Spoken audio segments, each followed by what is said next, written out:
Hi, and welcome to another episode of the Rise podcast with me, your host, Katie Oman. I am a women's empowerment coach, author, book coach, and motivational speaker.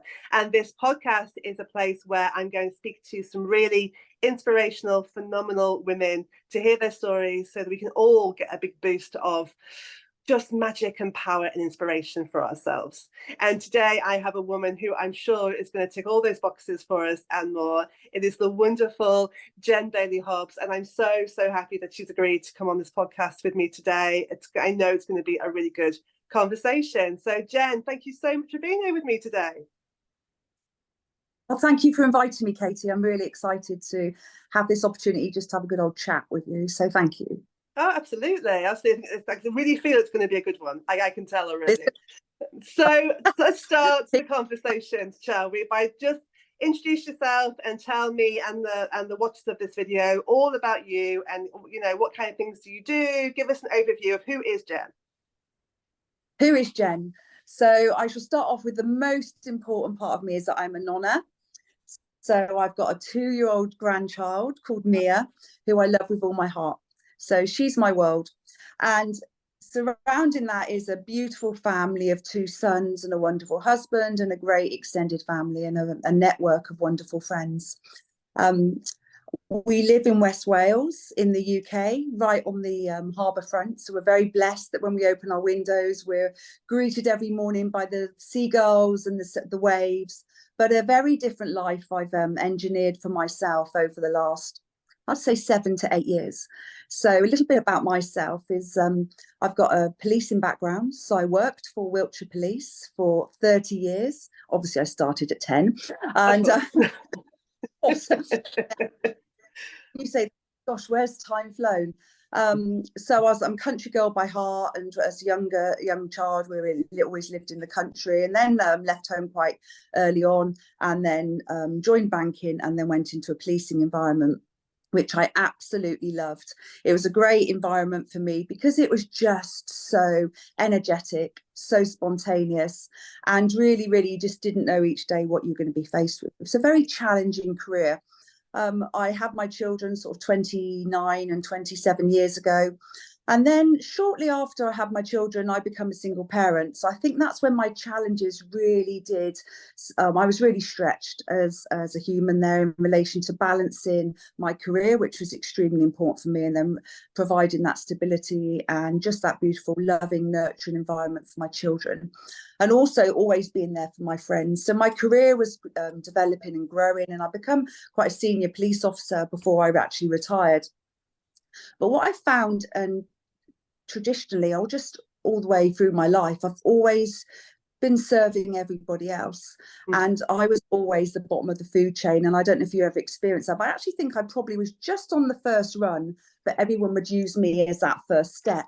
And I just was absolutely fine with that. But what actually happened is over a period of time, I just become completely exhausted. So I was serving everybody else. I was getting promoted. I was taking law exams. I decided to also throw in a degree, as you do, and full-time work and a single parent. And I was doing all these things, and I've always been quite high functioning, but I just wasn't looking after myself enough at all. And probably about 7, 8 years ago, going back in my 30s, I had a catalogue of back issues. And now on reflection, I know so much more about myself. I think that was my body and the universe saying, Jen, slow down. I'll tell you what we do, flip a disc now. Okay, Jen, you're going to slow down? No, and I didn't. And I'll tell you what now, we'll do something else to your back. Is she going to listen? Is she going to slow down? No, she's not. She's going to carry on. So I probably had about 6 major spinal surgeries between my 30s and my 40s, but never listened, just recovered and then carried on this almost like this running machine of life without serving myself at all. And then 10 years ago, I met my husband, my second husband, and amazing. I'd manifested this wonderful human being, and he just came into my life. My vibration was right, and obviously met him at the right time. And what happened as soon as I met him, which is really bizarre, is I become really unwell. And then my doctor said to me, should I blame your husband? I said, what do you mean you blame my husband? She said, because now, she said, you have been on fight and flight for 20 years, and now you're safe space to heal, and I don't know if you can relate to that. Mm. And I'd gone from running teams of 100-200 staff remotely over different areas, managing critical incidents, to literally not being able to run a bath, literally overnight. And this was just what has happened to this high functioning woman that's never suffered from anxiety in her life, never suffered from low mood, had lots of physical things which I've been able to just crack on with and mend, put the plaster on it, put the, rest. But then suddenly I was faced with all these challenges. So I literally had 9 months out of work, and just spent some time to really step back, reflect, redistribute my energy, put some boundaries in place, and just discover what was wrong. I would say to my friends, please don't ask me how I'm feeling, because I really don't know what's even wrong with me. Because it just would spiral backward going, what's wrong with me? I'm this strong, independent woman that can just literally face with any challenge. Give me a firearms incident, give me a hostage incident, give me a major, anything. But then suddenly so I had to peel it right back. So I'd say that's really 10 years ago was the real beginning of my journey. And the first thing I discovered was mindfulness, how to step out of planning. My mother, sadly passed away in January, and she spent her life saying, Jennifer, stop planning, enjoy the moment. And I think, well, I've got a plan, I've got to do this, I've got to do that, I've got to do this. And after I've done that, I'm going to do this. And when I've done that, I'll be happy and I'll do this. But actually, it's almost like going to the opera and just constantly waiting for the last note. You don't, you go to the opera for the journey, don't you? So I discovered mindfulness, and then as a consequence of that, become more familiar with meditation. And I really struggled with meditation because my mind is busy, but minds are busy. They're really intricate, beautiful machines. They have such a beautiful purpose, and they're not always quiet. So when I actually understood that actually that mind is okay, let it be busy, just be kind, and then come back to the breaths. And then I discovered the power of the breath. And then from there, I discovered cold water. So I had this beautiful toolbox that was starting to develop for myself whilst I was still being in the police, and I was being promoted, and I'd become a senior police officer. So I've just become a different, but a weller version of myself with boundaries. And so I was just thinking, gosh, all these things have helped me so much. I went to lots of retreats, and I thought, what can I do to spread this to help others? And I thought, I know what I can do. I'm going to, when I retire, I don't like to use the word retire, but when I move on to my next chapter, is I'm going to just share everything that has saved me, that I love. And so my story has been, we decided, me and a husband who's an amazing man, facilitates all my dreams and he's my biggest cheerleader. I said I want to run some form of retreat space to share the breath, to share the power of meditation, mindfulness. And so we then looked to see, where do we want to relocate? So we moved 4 years ago, we moved 200 miles to West Wales, and we found this beautiful home. And we're now providing these beautiful magical spaces, real authentic organic spaces to share everything that saved me. So it's just, that's been my journey, and it's just been so different. And people say, gosh, you've gone from policing to a wellness, but actually it evolved and just grew with whilst I was in that environment. And I'm still using all my skills I had as a police officer every single day. But just now, just feeling more seen, feeling more heard, and just to instantly be able to make a difference. Whereas when you're in policing, of course, you made a difference every day. You're serving, you're helping, you're making a big difference to people's lives. But you never really saw that final result, really, very rarely. Now, I just see it's just so rewarding. And when I talk about it, I just feel that I need to consciously slow down how I explain it, because it just fills me with so much love that I'm able to make a difference. You can really see that. And I feel like your story will resonate with so many women, because obviously we live in a very patriarchal society in the Western world, and women have, feminism is an ongoing thing, and we can talk about that for hours, but ultimately we have more opportunities perhaps than our grandmothers or our great grandmothers did when they were alive. But being in the patriarchal system means that we are it doesn't always serve us, you know. No. And actually, as women, we have to appreciate that we are cyclic and our energy doesn't flow the way that men's flow. So men's energy flows on a 24-hour cycle, which is why the world is set up to accommodate that. Women do not work on 24 hours. As we know, we work on 28 days. So it's trying to be part of that system, trying to be on that treadmill, ultimately as a woman is going to affect you on some level at some point. And it may not, it may be today, it may be next year, it may be 20 years, but at some point, if you keep going on this patriarchal system and going against your natural rhythms, I do feel like it's going to impact you on some way. And so for you to, I think, to recognize that eventually and to bring more, recalibrate and bring more balance into your life, I think is massively inspirational for a lot of women. And I'm sure women be watching this thinking, now, is my life out of balance? How do I step more into this space for myself and honor myself and what I need, Yeah, I totally agree. And I, without a shadow of doubt, for 20 years on fight and flight.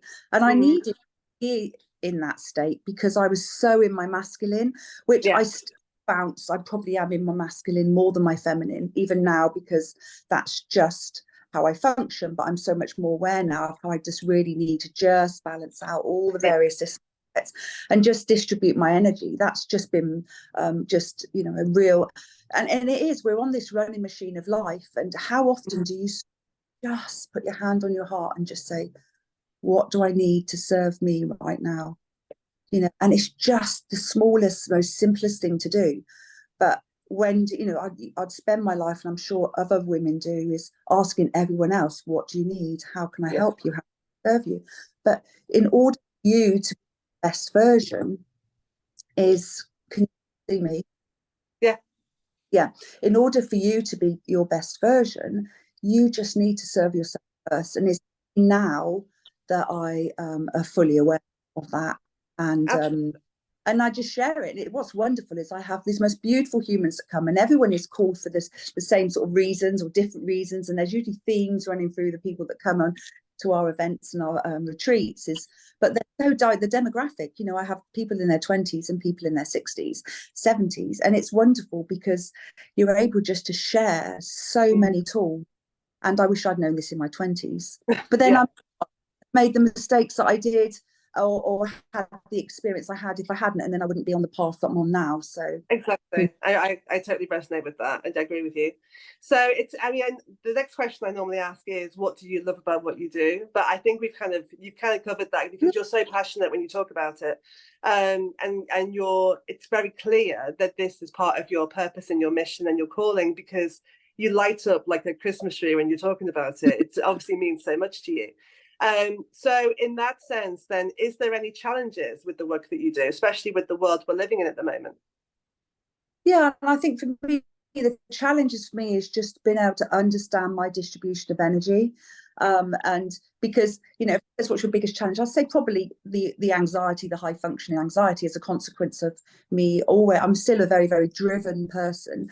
But when I peel it, symptoms. So for me, the overarching thing is just about having an understanding of how I can evenly distribute my energies. When I say that, I mean about energies for myself, my mental, physical, and spiritual well-being, but then also how I support everything else. So that is a constant challenge, because running these events is absolutely beautiful, but you're giving so much. So much in that space. And when you walk in through the door, everyone immediately knows what experience they're going to have from their welcome and from just the environment that we've created. And so my challenge is, before the event, resting and stroking my imposter syndrome, because that's always there. That is always there, and it's actually got to the stage and I go, hi, how you doing? Yeah, I know you're there, thank you. Off you pop, because I care, and I'm always myself. But also afterwards, it's about making that conscious decision to rest, reflect, and celebrate, because I never used to do that. I'd always say, I'll be when, and then I'd achieve that next goal. I'll be happy when, and then I never stopped to celebrate the moment.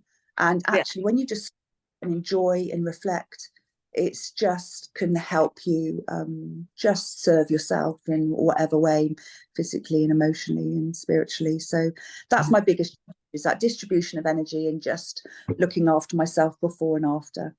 Yeah, which I think is such a valuable lesson again for women to hear that and to realise that those things are important too. So thank you for that. So what do you think that people really misunderstand about you? That can be personally or professionally. Do you feel there is an assumption that people hold about you that maybe you're like, actually, that's not who I am? I think that I've started to share my mental health story a lot more, and some people have reached out and they said, God, thank you for sharing that. I just didn't realise you'd be the last person I'd ever have imagined that had struggled with anxiety, depression, because you are always, like one of my friends said the other day, you're a warrior. You know, if I could use one word, it'd be a warrior, because you know the stories, honestly, I've got so many chapters in my life where I've just displayed such tenacity and resilience. So that's, but also is I have lots of people saying, oh, look at you living the dream. You're living the dream. And for me, I say I'm living the life I dreamt of. And I'm living the life I've worked considerably hard for. And as a lifetime experience, I've managed to navigate and engineer and manifest this life I've dreamt of. So, but not, yeah. So I think that's probably sometimes we live in the dream, and sometimes I think, oh, that makes it sound like it's just happened overnight. A bit like everyone who suddenly does something quite successful, they think they're an overnight success, but there's usually 15 or 20 years of hard work behind that.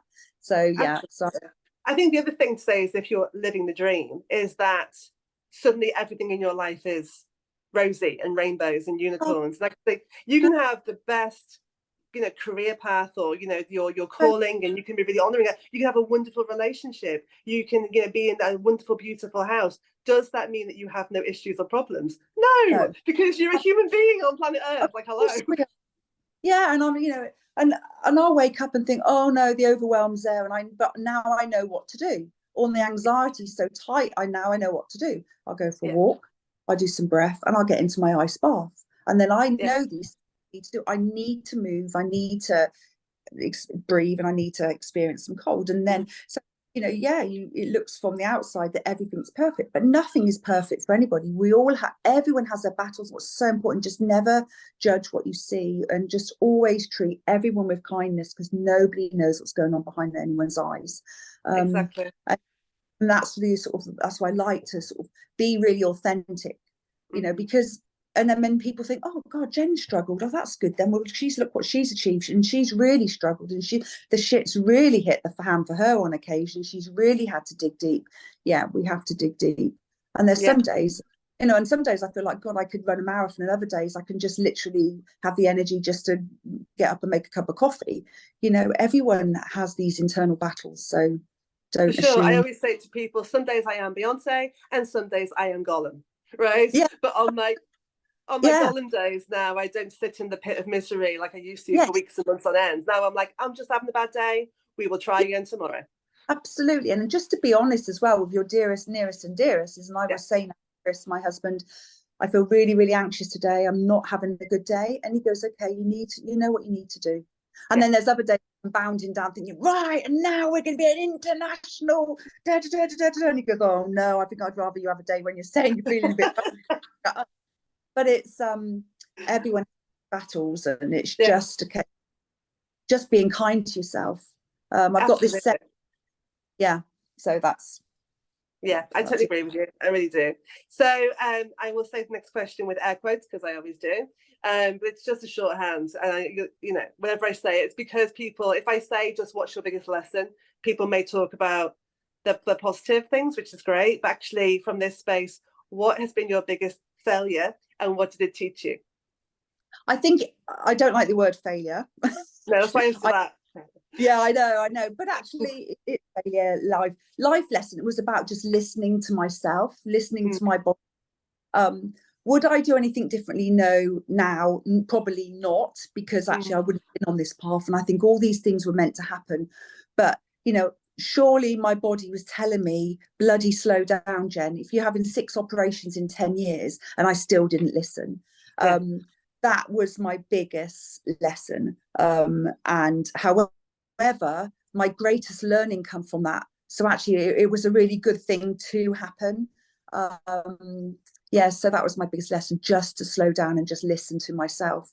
And yeah, and so what Yeah. happened is the physical to then obviously the mentally, it's then you can't do anything then when your No, brain, absolutely. when your brain's not, it's, but that was my biggest challenge, my biggest lesson. I agree. Yeah. And I think, people talk about, intuition and, your higher self and your gut instincts and stuff. And actually the Yeah. body will whisper to you before the mind does. Because the mind, I Yes. say to people all the time, your brain can talk you in and out of anything if you give yourself enough time. Whereas your body will always tell you the truth if you stop to listen to the whispers and the niggles. And it's kind of tuning into that space and listening to her before she starts screaming at you, that you can really, I feel, tap into it and deal with issues and problems sooner rather than waiting until they get out of hand. Do you know what I mean? Totally. Mine was screaming with blooming bells on it, had a blinking microphone, and I still wasn't listening. It just ridiculous. I can remember the time I had my coccyx taken out, like who has to have it? And it was and I had 14 weeks lying on my back because I couldn't sit. And even then I thought, well, I can write my dissertation now. So I'm lying on my side with years of research to write. And I'm thinking, even now, when I look back on it, I just think, oh my God, I'm a nut job. It's just like, but I got a first in my dissertation, because I come off on my painkiller. It's just like, how did I do that? It's just, it's amazing you can achieve when the cortisone and the adrenaline's going around, but then eventually your body just can't maintain that. So yeah, no, yeah. absolutely. So if we jump forward in time, if we think about a time when you go up to an afterlife, whatever you believe in, what would you like to be remembered for your life on planet Earth? I think for each of those little connections, and my business mentor and coach Ryan Hartley, always better than yesterday, amazing man. He says it's like, and we both got a policing background, and it's about every time somebody has any dealings with anybody, you leave a fingerprint, don't you? So everything, that's how we trace, whatever's going on. Yeah, there's always a fingerprint left. But what Ryan says, and I just like to, it's about we leave a heart print. So every dealing, every connection, every contact. So it's about actually, for every person that I've met, I have left some form of real positive heartprint. That's However. beautiful. I love that. I love that. And it is those, like you say, it's like a fingerprint on the soul, right? Yeah. And that's for me. And I see we're doing that now. And it's just, it makes me well up just thinking about the lives, of starting with my Reiki healing, my Reiki master, and just the lives I've changed through my healing. And then the lives we've changed through just introducing, I've connected with so many people and they're constantly saying, God, I've met you in my life for a reason. And then just made just very small little changes for them. So that's what it's all about for me. Oh, that's beautiful. Oh God, I'm gonna take that with me because that's really resonated. I love that. Thank you for that, Jen. Credit to Ryan for the heart print, but then I sort of like use that. Yeah. Gorgeous. I love that. Thank you. So let's go back now. So let's say that you have a DeLorean parked outside your lovely house and you were able to travel back in time to your 18-year-old self. What would you say to her knowing what you know now? I've always been ballsy and I've always I suppose had this inner belief or this inner like tenacity to say, right, I'm going to do this, I'm going to do that. When I was 18, I was in the bank and I thought, no, I'm going to join the police. And, that was quite a big thing to do then. And it was a really cool career to get into. But I think that what I would say to myself is that you can achieve anything, but you're only limited by your own imagination. And I did self-impose some barriers throughout my life, and now all those barriers they've gone. It's because I totally believe even more now in relation to sort of how you can limit yourself with your own imagination. So that's what I would say, and probably not eat so much cake. Because that's another part of my journey that I've recently been on, and I thought that would have saved me a lot of mind space worrying about how much weight I'd put on over a period of time, and I think no. The other journey of women's lives, right? Thinking about how many calories and what dress size are you and what number are you on the scale. And it's just, I always think that's so much wasted energy of our lives. Such a wasted energy. But, now I've recently gone on this journey where I've lost nearly 6 stone. Well done, you. Yeah, over the last year. So maybe if I told myself at 18, because I was really fit then, just don't eat so much cake, because then it saves you go all this shit in your 50s, having to sort of get healthier and that. But but the biggest thing is that you can achieve anything. And that's something I've always said to my children, and I've just always inspired them.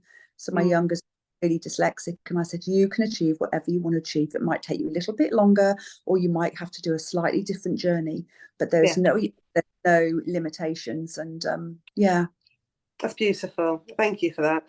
So kind of a big question, I suppose, but if you had to narrow it down, who would you see as the 3 most influential people on your journey thus far? I'm guessing you probably mentioned them in our conversation. 3. So I've got I think, and it changes. So my journey over the last 20 years. So, but actually in this moment, and whoever's listening, this is no offense to anybody else that's been on my journey, but asking me now in this moment for what's going on for me and my business and my own personal life, firstly, it'd be my husband. So Chris, together 10 years, we've married 7 years. He is, without a doubt, the facilitator of my dreams. So, and he is so different to me, it's unreal. Like, he's an engineer, he's so blue, I don't know if you know about your colours, and he's just very whereas I like shiny things, and I have all these ideas, and then I just leave complete chaos behind me, and everyone has to pick it up. But then I come across all these ideas and this inspiration, and then here we go, what about this? Have you thought about this? And then I'll say, yeah. And then he just supports me totally, So, and he is a real sounding board, and he's a very considered and a very kind man. So he is brilliant to have in my corner. And when I run my events, after my first event, I said to him, do you want the good news or the bad news? He said, well, just give me the good news then. I said, the good news is you did really, really well. And from now on, every event you have to be part of. And he said, what's the bad news? I said, there's no bad news. So he is just amazing for that. And he's a little adventurer as well. So he loves sailing, and he just loves doing all these exciting things. So, and then our dreams will just grow together. So we are definitely, obviously I've been on this really long, the last 9 months, I've been on this journey now with my weight loss. And so I would say my coach, Scott Francis, is a big inspiration to me at the moment. So he's the Francis diet. I've lost nearly 6 stone, and he is just so knowledgeable. He's brutal. Makes you accountable. It's not and his support from that has really helped to make me realize, God, you really can achieve, when you're 6 stone overweight. So part of my healing, going back sort of the 7 years, was, I needed to heal myself mentally and then spiritually. And I always knew my weight would come off. I always knew that'd be part of my journey. But I knew that I had to be kind to myself and just mend and heal and just redistribute my energy. And then eventually, and so it was the right time. I found him, he's online. And the support has been phenomenal, and he's really made me accountable and held me to account. And his guidance, he tells you what exercise to do, and he tells you what food to do, and then you weigh in. So he is definitely an inspiration, and he is changing hundreds of thousands of lives every day, from women in their 20s to women and men in their 50s, 60s, 70s, 80s. It's never too late. I am the fittest now I have been in the last 30 years. I'm the lightest I've been, but I'm just healthier. And I've just found that since I've become healthier, I've just become a clearer vessel to help heal other people as well. So it's just win-win. So this isn't a vanity thing. This is part of my journey, and everyone's beautiful in their own skin. I'm not completely shaming anyone for whatever people look like, but this is just my journey so that I can heal, and then I can help to heal others. I've got so much more capacity now and to run more events, because you're carrying less weight, or do more, or just move more and look after my grandchild. So him. And then the other person that is a real inspiration to me at the moment is Travis Steffens. So he is the founder of the Breath Source app. And I don't know if you've heard of it, but it's just this beautiful collaboration of international breathwork masters that have come together, and they've pulled together this breathwork app to share the power of the breath and meditation, one breath at a time, throughout the world. And he's invited me in onto this app. So I'm now one of the instructors within this international platform. And his inspiration and his vision is just so empowering. There's no competition. It's all about each other, supporting each other, helping each other. It's wonderful. So and if anyone wants to be able to access my breathwork and breathwork of other amazing breathwork masters, then it's called the Breath Source. It's next level. So I'm really inspired by him at the moment. Firstly, for his vision. Secondly, he's given me the opportunity to share this platform. And they're just such a beautiful collective of human beings that are just purely here to serve and to heal, and just to give them this opportunity to heal more. It's just so, oh my God, it's just next level. So just like there'll be a link in my bio and you can join for free and things like that. So it's absolutely wonderful. Oh, wonderful. Yeah, we'll all be rushing over there. I know. We watched this because it sounds awesome. Yeah. So we can share all this. So yeah, look, just think after this conversation, you can change your life, you can change your body, change your mind. It's just, yeah, it's just brilliant. See, Jen, I knew this would be a good conversation. Everyone's going to be like, I'm making notes, like, oh, sounds good, doing that, we're doing that, right? Now, this is just the first chapter. I go on forever. Oh, bless you. Speaking of which, that leads me beautifully into my next question. Thank you, Jen. So, if you decided, whether it's part of your journey or not, if you decided that you wanted to write a book at some point, what do you think the subject matter would be? Oh, gosh. There's so much. I think I'd have to have lots of chapters. At one time, I thought I should blog my dating experiences because they were bloody hilarious, absolutely hilarious. I was going to write a book years ago called My Husband Was Abducted by Aliens, because my first husband literally overnight come back a different person one day, and then thinking, I literally would. And then the dating for 10 years after that was so funny. But I don't think I'd do that now. But I think probably, well, my friend the other day called me a warrior. So I was thinking maybe like Wiped Out to Warrior or something like that with some really, that sounds good. So yeah, it's amazing what you could do when you just think on the top of your head. And just about envision, for me, I suppose the backstory would be about just envisioning the future. You're envisioning your future self, because you have that power, and just all of the vibrations and manifestations. Even though I'm not I do a lot of manifesting, and don't propose to be that, but it's just about, we can be caught up in that cycle of life, can't we? And I'm learning to just envision what the future is. Yeah, you've got to work hard, but just trust in that universe more. You give them that universe pattern and just trust that it will come back, and just trust it will be delivered. And I just feel that when you're on that path, and no doubt you are, it's just like, you really got to be careful what you wish for. It's like, oh my bloody God, the universe has delivered that far too quickly. Hold on a minute, I'm not even ready for it. It was just a thought yesterday, and now it's literally been delivered today. And it's just, I can't explain it. So I think it'd be Wiped Out to Warrior, and then probably my story, just to inspire people. Maybe with this question and this conversation, I've planted some kind of seed. So we'll have to watch out, right? Yeah, but I don't want people to think, oh, she thinks she's a warrior, because that's not about ego. That's just about actually, bring it on, because actually I'm resilient enough to deal with most stuff. For sure. Don't let your imposter syndrome, as you say, don't let her talk you out of anything. It's terrible. It's still there. It's like, okay, thank you. A little imposter. Yeah. Well, maybe, but watch this space. Maybe, if it's meant to be, it will be, and if it's not, then obviously you'll do many wonderful things, I'm sure. Absolutely. So we've had a really good chat thus far. Do you wish there's anything else that I would have asked you, any other question or anything else that I would have maybe brought to the table during this podcast? Did you have anything else in mind, essentially?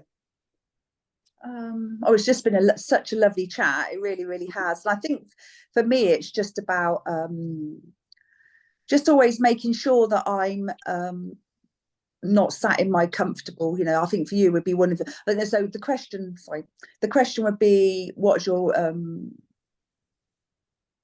something you worry, or what's your biggest fear? That's it. What's your fear? A fear for me is not remaining in my comfortable. That's really important to me. So that is why I'm in the ice bath most days, because that's the one thing that consistently takes me out of my comfort zone. And what I benefit so much from that. So, you know, and it is nice to feel comfortable and just be mooching along, and, you know, sometimes that's needed. But the growth for me and that real deep feeling of calm is when I've taken myself out of my, made the uncomfortable more comfortable. Yeah, I love that. I always say to people that's where the magic happens, right? It And does, yes, yeah. we all need a bit of, like you say, a bit of comfort zone, a bit of rest and recuperation from time to time. It is important to have balance. But if you want to change your life, then you've got to change something. And stepping out your comfort zone, that's where, you know, you really start to make things happen. And the fact that you are open to that means that you're then open to other possibilities and opportunities that may come your way. Totally. And I think, you know, just for anyone that's listening, it's just like anything is possible. Anything is possible. And you just got to believe. And believe. And my little saying is believe to be and breathe your mind free.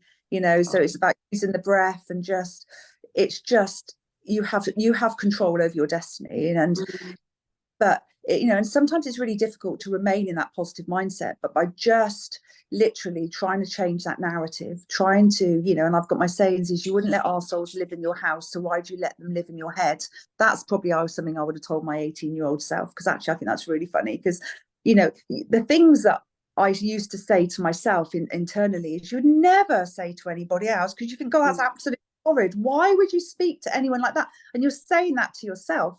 And I was all the time. So it's about just totally believing in anything's possible in relation to your own wellness, your own career path, your own relationships. You're totally, you know, you can engineer the most amazing, beautiful, constructive, supportive relationships around you through friendships, through your own relationships with yourself, through relationship with partners. And then actually, you know, with the wellness and your own career and business life, anything's possible. You know, I'm in my 50s and I've just gone from a public sector thing to actually building up a really lovely organic business, but long as it's driven with love and good intention. Absolutely. Totally agree with you. Totally agree with you. And I knew, Jen, this would be a really good conversation. Even before I pressed record, I knew we were going to have a good chat. So I'm sure people, you've given so much, and people are going to be like wanting to find out more about you and about your retreats and about the work that you do. You obviously mentioned the app, but if people do want to find out more about you and the work that you do, where can we find you? So I've got quite a big social media presence. So I'm on Facebook as Jennifer Bailey-Hobbs and Seedlings Retreats and Holidays. I'm on Instagram as Breathe to Be and Seedlings Retreats and Holidays. So, and a lot of it's sort of bounces across the two. But I've got a website which is in development, but you can access that and you can see, you know, a bit about my story and what we offered initially. But obviously that's developed considerably, and that's information at seedlingsretreatsandholidays.com. That's how you can contact us. So it's just Seedlings Retreats and Holidays. But also, if you're wanting to access my breath work, and on the Breath Source app is just wonderful, and you can download the link and I'll share that with you. And then you can access my classes. There'll be lives, but also there'll be opportunity on the yes. I like that word. There'll be an opportunity to actually access some other beautiful breathwork masters Beautiful. as well. Thank you. And I will definitely put all the links down here for Jen, everything that she does. So go and watch the end of the video and then go and have a look, and obviously and find out more, because it sounds fabulous. Jen, thank you genuinely from my heart. This has been fantastic, and I really feel like even I've got stuff out of it just talking to you. So you are a beautiful, beautiful soul. Keep doing the work that you're doing. Keep lighting up the path. Keep helping where you can, and just keep being you. You know, thank you so much. Oh, thank you. It's been a real pleasure, and thank you, and look after yourself. Absolutely. Thanks guys for watching this episode. Please obviously subscribe to the channel for more, and have more wonderful women and more conversations coming forward. So be sure to look out for them, but have the most beautiful day, and I'm sure we will catch up again soon.